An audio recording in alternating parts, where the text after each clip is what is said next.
출애굽기 5장 1절로 9절의 말씀 통해서 하나님을 대적하는 자, 이런 제목으로 은혜를 나누겠습니다. 우리가 신앙생활하면서 교회에서 많이 듣는 말이 이겁니다. 하나님께 순종하라, 하나님을 대적하지 말라. 이런 말을 참 많이 듣습니다만은 적용하고 싶어도 도대체 무엇이 대적하는 것인지, 어떻게 해야 순종하는 것인지 판단이 서지 않을 때가 있습니다. 나는 나더러 열심히 믿고 신앙생활을 하는 것 같은데 왜 내가 이런 말을 들어야 하는가, 이해가 되지 않을 때가 간혹 있을 줄로 압니다. 그렇다고 해서 내가 성령의 음성을 들을 정도로 신령하지도 아니하고 또 내 신앙이 그렇게 차원 높은 것도 아닌데 과연 어떻게 하는 것이 하나님께 순종하는 길일까? 그것은 오늘 본문 내용을 보니까 어느 정도 알 수가 있습니다. 모세가 호렙산에서 하나님을 만났습니다. 양을 치던 모세가 호렙산에 올라가서 불 붙는 가시떨기 나무 따라서 하나님 만났습니다. 하나님 말씀이 너는 애굽으로 들어가서 내 백성 이스라엘 민족을 건져내라고 합니다. 400여 년을 애굽에 종살이하면서 노예로 살고 있는 이스라엘 백성들의 원한이 하늘 위에 올라갔던 겁니다. 그래서 하나님은 모세에게 말살하는 아론을 붙여서 애굽으로 보냅니다. 모세는 하나님 명령 받았잖아요. 바로에게 가서 내 백성 이스라엘을 이끌어내라는 명령 받고 그는 애굽에 돌아갔습니다. 그의 친형이었던 아론과 더불어서 왕궁까지 들어가 바로 왕 앞에 우뚝 섰습니다. 그것이 바로 1절에 나옵니다. 그 후라는 것은 모세가 호렙에서 하나님 만난 그 후에 모세와 아론이 바로에게 가서 이르되 이스라엘 하나님 야훼께서 이같이 말씀하시기를 내 백성을 보내라. 그러면 그들이 광야에서 내 앞에 절기를 지킬 것이니라 하셨나이다. 하나님의 말씀을 모세는 대언한 것뿐입니다. 하나님께서 바로에게 전하라고 주신 메시지를 모세는 전달했기 때문에 그건 대언자에 불과합니다. 이 말이 모세가 지어낸 말이라면 그냥 사기꾼이 되겠죠. 하나님께서 주신 말을 그대로 전했기 때문에 그는 대언자가 되는 겁니다. 하나님께서 우리 생각에 이스라엘 백성을 430년 종살이하고 애굽에서 거집어낼 때 애굽을 칠 것 같으면 한꺼번에 왕창 깨가지고 일시에 끄집어낸될 텐데 왜 천지전능하신 하나님이 일시에 심판 내리시 아니하고 하나하나 10가지 재앙을 내리실까? 하나님께서 10가지 재앙을 통해서 그들이 하나님의 무서움, 하나님의 살아계심을 바라보고 느끼게 하는 것입니다.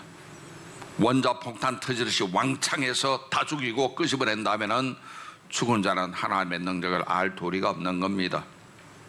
하나님의 은혜도 모르고 하나님의 능력도 모른 채 그냥 죽어버리고 마는 거예요. 예를 들어 히로시마 같은 나가사키 같은 원자폭탄 터지게 되면 죽는 사람은 일순간 깨끗하게 죽어버리기 때문에 고통 없는 거예요.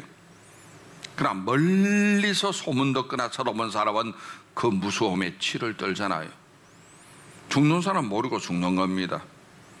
그렇기 때문에 하나님께서는 애굽에 심판할 때는 작은 것부터, 두 번째는 조금 더 강하게, 세 번째는 더 강하게 강도를 점점 세게 해가지고 10가지 재앙을 내린다면 애굽에 있는 모든 사람은 하나님의 심판의 무서움을 알 것이고 이스라엘은 자신을 향한 하나님의 사랑과 능력을 깨닫게 되는 것이요.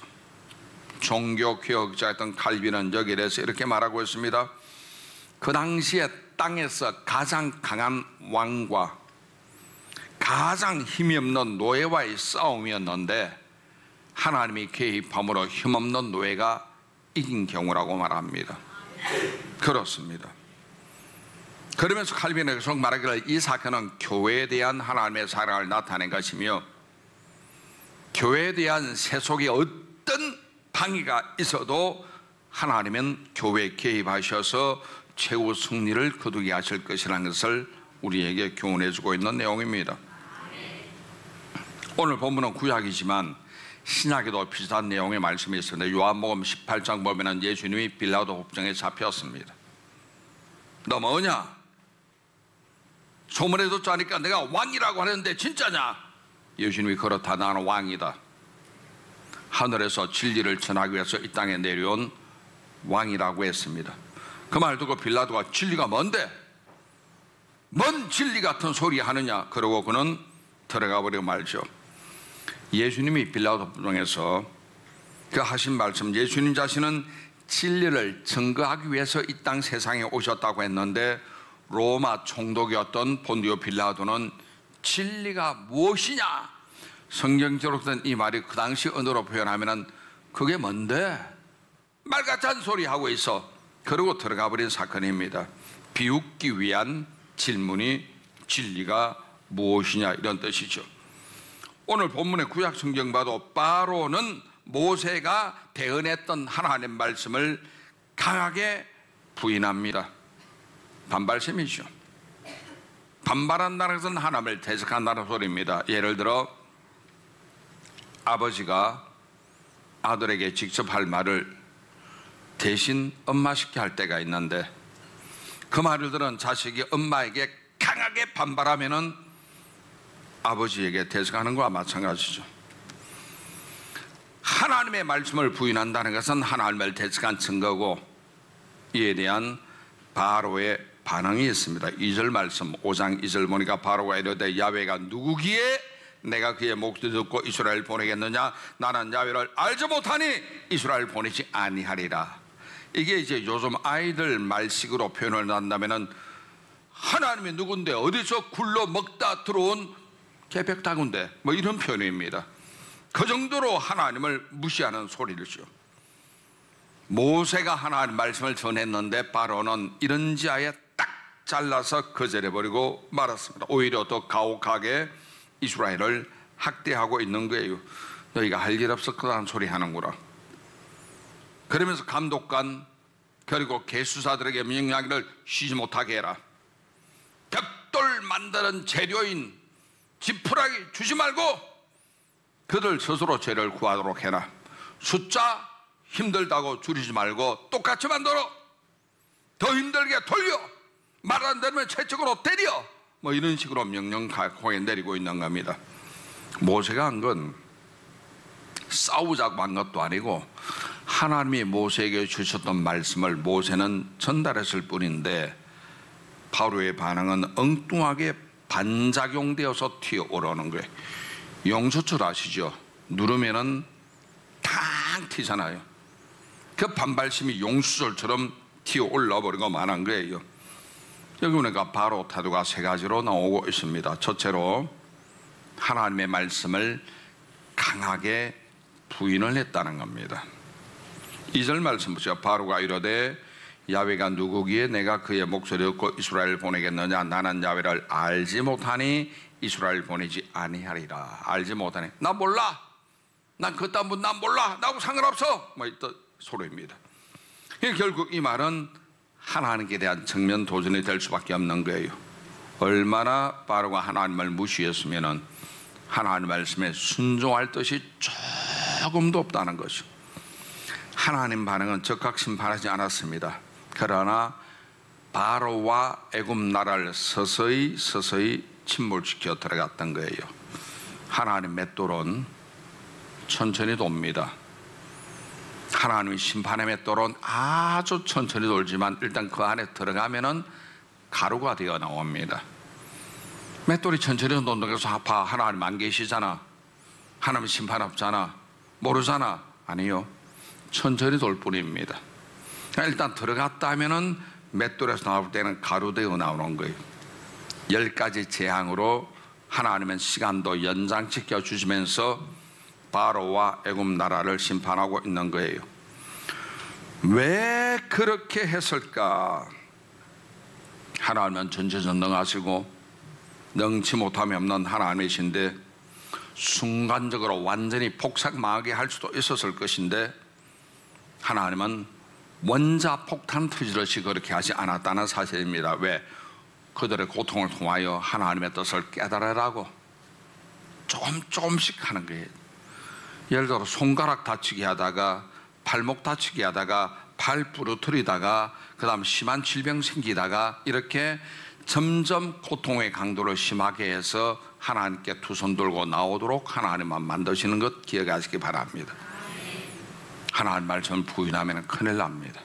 말씀은 있는 것으로 순종하고 받아들이는 여러분 되시기를 바랍니다.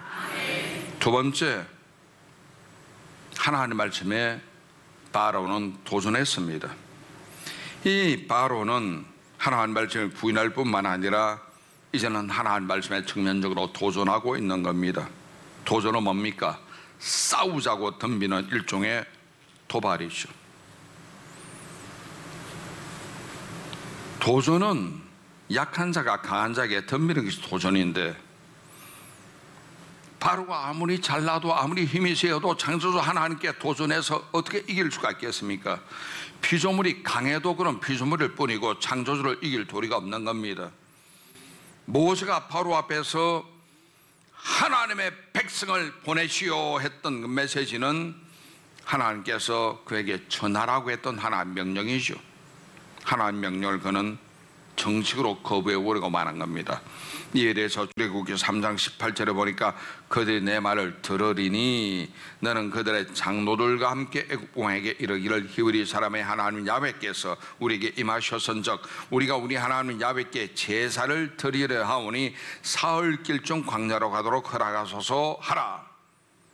이렇게 하나님께서 모세에게 바로에 전할 메시지를 그대로 전했거든. 모세는 하나님의 메시지를 바로에게 전달했고, 바로는 하나님 말씀과 전달자 모세 말을 그냥 깎아 내려버리고 말았죠. 거짓말로. 9절 보니까 그 사람들의 노동을 무겁게 함으로 수고롭게 하여 그들로 거짓말을 듣지 않게 하라. 진리신 하나님께서 말씀했고 명령까지 했는데 그것을 깎아내려 거짓말로 만들어버리고 말았다는 것. 심각한 도전입니다. 하나님 말씀을 거짓말로 여기는 것은 하나님에 대한 도전이 되는 거죠. 지금도 사탄은 세상에서 하나님 말씀인 성경을 가짜라 그러고 거짓말이라 하기도 합니다. 사탄은 하나님을 부인하고 하나님 말씀도 거짓말이라 하고 하나님께 적극적인 도전을 하고 있는데 그 방법은 애꿎은 가족을 괴롭히는 거예요. 내가 예수 잘 믿고 교회 헌신하면은 안 믿는 가족은 나를 핍박하는 경우와 마찬가지입니다. 우리가 알아야 할 게 하나님 자녀를 괴롭히는 것은 하나님을 공격하는 것과 마찬가지죠. 제가 나이 30살 때 전도사 되어서 교구에 신방하는데 나이 많은 권사님들이 저를 너무나 우습게 보더라고. 힘들게 하더라고. 전도사님 나이가 몇 살이요? 나이도 어린 사람이 이런 식으로. 나이 30이 어리나 늙은 6, 70에 비해서는 어릴지 몰라도 나 할 만큼 하거든. 나 대학 나왔지, 직장생활 했지, 군대 만기 제대한 육군 예비역 병장이지, 할 만큼 했다고. 팔짱 끼고 전도사님 겸년의 나이가 몇 살이에요? 야, 이걸 어떡하냐. 하나님 성령께서 지혜를, 나 그다 성령 충만했죠. 성령님의 지혜를 주는데 예수님 첫 사역할 때하고 동갑이 올시다 그랬죠. 예수님과 동갑이라는데 자기는 어떡합니까? 예수님 30대 공생해서 김봉준 30대 전도사 시작해서 예수님 첫 사역과 동갑이잖아. 난 절대 어디 가도 준우가 안 들고 귀 안 죽는 거 아시잖아요. 그러고 나니까 실제는 안 그랬지만 마음으로 들리는 소리가 있더라. 깨갱 하는 소리가 들리더라고. 그래도 이제 나이가 어리다고, 상대적으로 어리다고 그들이 처음에는 나를 무시하고 업신여고에서 집에 가서 내가 기도를 참 많이 했습니다. 기도할 때는 하나님 날 더 죽여주세요. 내가 육이 살아있으니 더 죽여주세요. 기도하다 보니까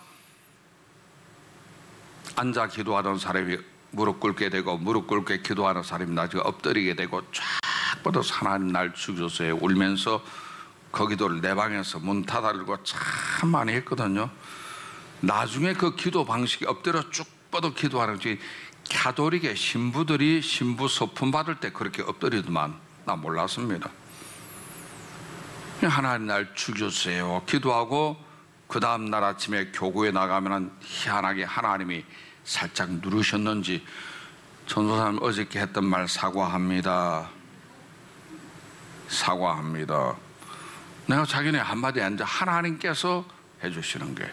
예수님 말씀이 너희를 거역하면 나를 거역하며요 나를 거역하면 내 보내신 하나님을 거역함이라.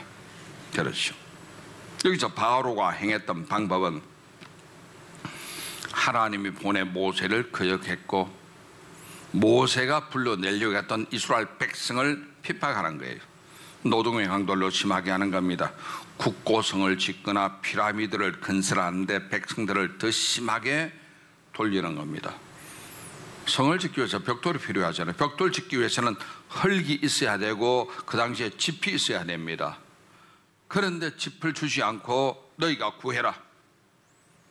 그 대신 숫자 줄이지 못한다. 그대로 해. 짚을 주지 아니하고 벽돌 만들려고 하니까 숫자 채우지 못할 때는 매질로 그냥 굿하는 거예요. 이스라엘 백성들은 고통을 호소해도 소용이 없는 겁니다. 이건 마치 쌀 주지 않고 밥 지으라고 떼쓰는 거와 뭐가 다릅니까? 여러분 쌀 주지 않는데 밥 해라고 하면 어떡하겠어요? 못하지. 패는 거예요. 군대 가니까 고참이 라면 끓여오라 그러다 밤중에 냄비하고 라면 달라고 했다가 밤새 죽을 정도로 얻어 터졌습니다. 겁대가리 없이 냄비하고 라면 달라고 한다고 특전사 구호가 뭐냐 그래서 안 되면 되게 하랍니다. 되게 해. 어떡합니까? 라면 구하러 남은 집에 가서 훔쳐왔지. 우리 그 훈련 받았으니까 적지에 침투해서 들어가는 훈련 받았으니까 남은 집에 가서 냄비를 훔쳐왔는데 라면을 훔쳐왔는데 냄비가 없잖아. 어디다 끓이노?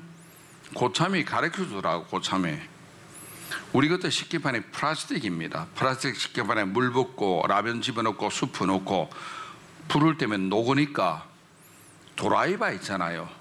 도라이바 쇠로 된 도라이바를 전기줄 연결해 가지고 전기 코드에 집어넣는 게 플러스 마이너스 전기해서 도라이바에 연결하면 이게 파박 스파크 일어나. 스파크 일어난 걸 물속에 집어넣으니까 지 안에서 그냥 스파크가 뛰고 날뛰고 난리굿을 치기더니만 결국 시간이니까 그래서 물이 끓더만 라면이 익어가더만. 그러니까 생존 훈련을 특전사에서 그런 식으로 하는 겁니다. 뭐 어디 가서 물고기를 잡아도 나무 불을 붙일 때도 생존 훈련을 그런 식으로 하는 거예요. 라면 한 줄 라면 끓여오라니까 결국 갖다 바쳤는데 애굽 사람이 얼마나 힘들었겠어요. 지푸라기 주지 않고 벽돌 만들려고 했던 거예요. 오늘도 마찬가지 마귀는 하나님 백성과 교회를 이처럼 핍박하는 거예요. 그동안 한국교회는 얼마나 핍박을 많이 당했습니까? 외정 때는 신사참배로 엄청난 핍박을 당했죠. 6.25 때는 교회란 교회는 파괴되고 예수를 믿는 사람은 빨갱이들이 다 잡아 죽였습니다. 지금은요 헌법을 살짝 바꿔가지고 일반 백성들 모르게 헌법 바꿔가지고 교회에서 예수님만이 믿어야 천국 갑니다. 잡혀가도록 하는 거예요. 차별금지법이 그겁니다. 이단 말하지 말고. 그러니까 복음을 전하는데 죄악이 있을 수밖에 없죠. 이건 안 잡혀가요. 이웃에게 착하게 하세요. 이건 안 잡힙니다. 이웃에게 착하게 해서는 불교도 천주교도 이단들도 그 소리는 할 수 있거든요. 안 잡힙니다. 십자가로 말미암아 구원받습니다. 큰일 납니다. 동구 소련이 볼셰키 혁명 일으켜 공산주의가 되면서 동구를 하나하나 점령했을 때도 신앙은 반대했지만 예배당 건물은 살려뒀습니다. 지금 그것이 문화재되어 있잖아요. 북한의 김일성이는 예배당을 탱크로 파괴했습니다. 불지르든지 파괴해버리고 말았거든요. 이 엄청난 고난의 과정을 거쳤기 때문에 한국 교회는 부흥되었고 지금도 세계 선교를 감당할 수가 있는 것이요. 바로가 이스라엘 백성을 핍박한 이유는 무엇일까요? 하나님께 나아가는 것이 싫어서. 예배방해. 안 믿는 사람들부터 제일 먼저 우리가 핍박할 때 뭡니까? 예배 못 드리게 하잖아요. 교회 못 나가게 합니다. 이스라엘 백성들이 본문에 보니까 광야 나가서 하나님께 제사를 드리겠다는 생각조차 포기하도록 바로는 예배 포기시키는 거예요. 핍박을 통해서 예배 포기시킵니다. 사탄은 하나님 백성인 저와 여러분이 하나님께 예배 드리는 것을 가장 싫어합니다. 가장 싫어합니다. 사탄은 하나님과 원수 사이시오. 예배를 방해하기 위해서 수많은 조건을 내걸고 이유를 갖다 붙이고 사건들을 통해서 일을 만들어 가지고 하나님께 나아가는 것을 원천 봉쇄시켜버리고 맙니다. 여기서 이제 우리가 얻는 교훈이 있죠. 저와 여러분의 예수 믿는 신앙 때문에 핍박을 받아도 고통을 당해도 절대 낙심하지 마십시오.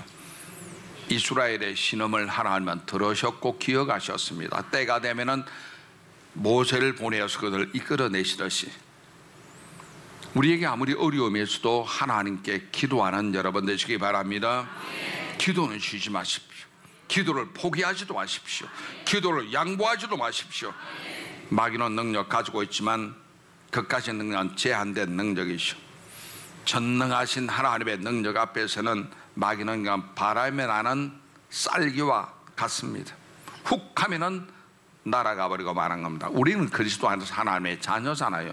자녀면 상속자입니다. 이에 대해서 사도 바울은 로마서 8장 17절에 자녀면 상속자 곧 하나님의 상속자요 그리스도와 함께한 상속자니 우리가 그와 함께 영광받기 위하여 고난도 함께 받아야 할 것이라. 자녀는 상속자입니다. 더군다나 우리 그리스도와 함께한 상속자입니다. 그 상속을 얻기 위해서는 그리스도와 함께 고난도 동시에 받을 것이라는 말을 쓰고 있는 거예요.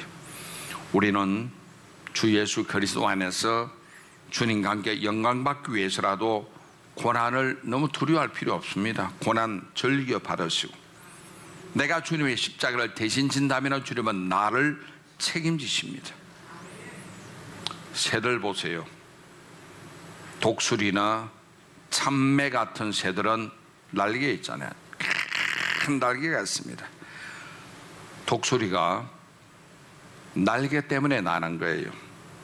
그런데 부정적인 독수리 한 마리가 있었어. 애굽에 정탐 들어왔던 10명 정탐꾼처럼 매사에 부정적인 독수리가 왜 이 무거운 날개를 거추장스럽게 내게 줍니까? 없애주세요. 그럼 날지 못합니다. 독수리에게 날개는 힘이요 능력입니다. 이 무거운 날개 있지만 이것 때문에 창공을 날 수 있는 능력이 되는 것 믿으시기 바랍니다. 고난이 이와 같은 것이요. 고난은 우리의 힘입니다. 왜? 하나님께 더 가까이 나가기 때문에 그렇습니다. 나의 힘이 되신 야훼와 내가 주를 사랑하나이다. 이스라엘 백성이 애굽을 벗어난 그 출애굽 사건은 현실적으로 보면 불가능하죠. 과학적으로 불가능합니다. 이론적으로 불가능합니다. 그러나 하나님은 하셨잖아요. 왜? 전지전능하신 하나님의 사랑의 아버지이기 때문에 하셨잖아요. 지금도 하나님은 동일하게 일하십니다. 예수 그리스도는 어제나 오늘이나 영원토록 동일하시니라. 내 삶이 비록 힘들고 어렵다 할지라도 말씀에 의지해서 하나님께 나아간다면 주님은 내게 새 일을 행하여 주시는 것 믿으시기를 주님의 이름으로 축원합니다.